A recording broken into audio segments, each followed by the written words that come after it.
Welcome to Red Bandana Gaming, the channel where Logan will show you everything. From gameplay to gear, their crew is here to take you on a journey through every atmosphere. Releases to news, you don't have to choose. Red Bandana Gaming is here for you. Hey everybody, Logan here. Sorry for the 2-day absence of major videos. We just put up those shorts and everything, but hopefully you guys have been enjoying the extra uploads lately. We've been now uploading twice a day.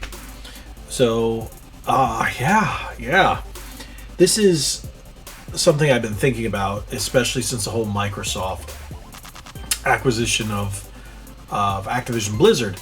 And I've seen people, I guess, attempt to address this subject, but in different ways without actually saying it. And that is the PlayStation 5 still worth buying? And not just because of the whole Activision Blizzard thing, but yeah, there's the whole shortage issue that we're now going into. What is it? Technically the second full year of this new generation where it's no longer considered next gen, it's current gen. Xboxes seem to be easier to get, well, in terms of the Series S. Series X still pretty hard, but I guess Microsoft has been doing a little better in getting those out than Sony has. And if you do ignore the scalpers, their prices are dropping, they're hurting, which is a good thing. But if we ignore that and just say, hey, with what's coming out, what's been happening, what's been transpiring, is the PlayStation 5 even worth chasing if you don't have one? Oh, that's a perspective. But we're going to go into facts. I'm going to address why it still is. And I bet you're like, whoa, but you're an Xbox guy. You're a Nintendo guy. You have a PlayStation. Yeah, I have a PlayStation. So yes, I do tend to buy most of the next-gen games on the Series X. I buy games if they come out on PlayStation and Switch. I usually get them on Switch because a lot of Japanese titles tend to do PlayStation or Switch. And I go with Switch. But the big titles I tend to get on the Series X. That out of the way, I'll hit you with my opinion on why it's still viable to buy a PlayStation. Not just because it's a PlayStation. If you go, oh, because they're popular. That's not worth it. The PlayStation 5 in itself, if you're just trying to pick a console and you don't know which one to get, you shouldn't pick it. If you know what you're getting with the PlayStation, which I'm about to tell you, then maybe you should. But if you're going to choose just one, well, that's a different story. Then I tell you go with the Xbox, go with the Series consoles. But that's not what we're talking about. We're talking about if the PlayStation 5 is still viable to purchase after everything has happened. And like I said, my answer is yes. So what Sony is basically sitting on, they're really crying about Microsoft taking away their Call of Duty. And yes, it will be taken away. Currently, Microsoft is sitting on the Activision franchise with Call of Duty, and it will be coming out until the I guess the contracts, the commitments are over, which will most likely be 2024. Why? Because an article had just hit Bloomberg, if I'm not mistaken, it was Bloomberg, that they will be coming out, at least for the next 3 Call of Duties. But then Microsoft will cancel the yearly iterations of Call of Duty, and then after that we will see exclusive Call of Duties to Xbox and PC. But with that being said, we still have a total of 2022, 2023, and possibly the 2024 launches of Call of Duty because they're already in the pipeline. So Microsoft will uphold their deals. So as a PlayStation fan, if you like Call of Duty, you still have at least 3 more Call of Duties to look forward to. Now, when it comes to other franchises, if they bring World of Warcraft or StarCraft or whatnot to console, you probably will not see those because those are all Microsoft Activision titles if they come to console. It's not like it was already pre-existing. Everything pre-existing will be still coming to the PlayStation. But like Phil Spencer said, if he brings back Hexen, if he brings back Guitar Hero, look for those to be specific to Microsoft platforms. Hey, maybe even Nintendo because they're buddies. But that's just speculation. So right now, knowing what we know, you still have at least 3 years of these major multiplats still being multiplats. What Sony's going to have to do is double down on first-party exclusives. A lot of people expect them to go out and gobble up another publisher like Konami or Square. I even touched on that.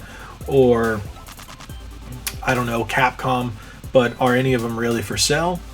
We don't know. So, what I'm saying, look at the exclusives.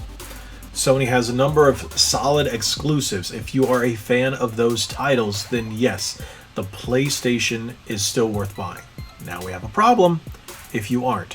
For example, I don't think Horizon is good. I know people do. My opinion wasn't enjoyable. So I don't plan on picking up the next one. I never played the last God of War. I know it's a good game. I just never was into it. But Ragnarok does look pretty good. Doesn't mean I won't play it, but it is a well-reviewed game. Solid exclusives there. You do have Gran Turismo 7 coming out. New Twisted Metal is definitely coming out. Sadly, you still have games like The Last of Us 2 and maybe Last of Us 3. They're terrible, but people love them. You know, whatever, is what it is. And we do have Spider-Man 2 coming out as an exclusive, which is fantastic. We've got the Wolverine game coming out as an exclusive, which is fantastic. So there's still plenty of games to look forward to.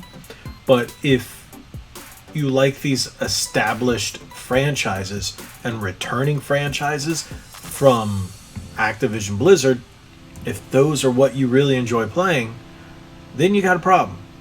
But if you're looking and you're a big fan of these PlayStation franchises, like I said, if you're looking forward to them coming out, then you do have a positive outlook on the PlayStation 5's future, and in that case, it is worth buying. Personally, I do like a lot of Japanese role-playing games. And if I usually buy those, I usually buy them on the Switch or the PlayStation, depending on the quality. If I want something in 4K or, you know, that's just going to be higher in resolution, just going to look fantastic, I will get the PlayStation version. Otherwise, like I said, I normally get it on Switch. So with a huge Japanese market still being on the PlayStation, even though the PS4 showed that it really didn't care about Japan, now I think you're going to see a pivot back into that direction, since besides EA and Ubisoft, even though Ubisoft is European, it's still Western, Western developers, the majority of them are Microsoft owned. So Sony will definitely have to lean into its Japanese roots, lean into first party production, and lean into indie games. If they do that, much like Nintendo does, then they will be completely fine, and you will have a console with many good games that you still won't be able to find in other places, and yes, make it worth buying. So, it's not all doom and gloom for the PlayStation brand. There's still plenty of fanboys out there that'll say, oh, I'm a PlayStation. Ignore them. Normal people, who go, alright, I like Xbox, I like PlayStation, I like all these games, but I can only get them on Xbox. Right now, with the way the economy and everything's going, can I really afford both? Let me just pick one. Most people are going to go for the Xbox right now, especially with Game Pass.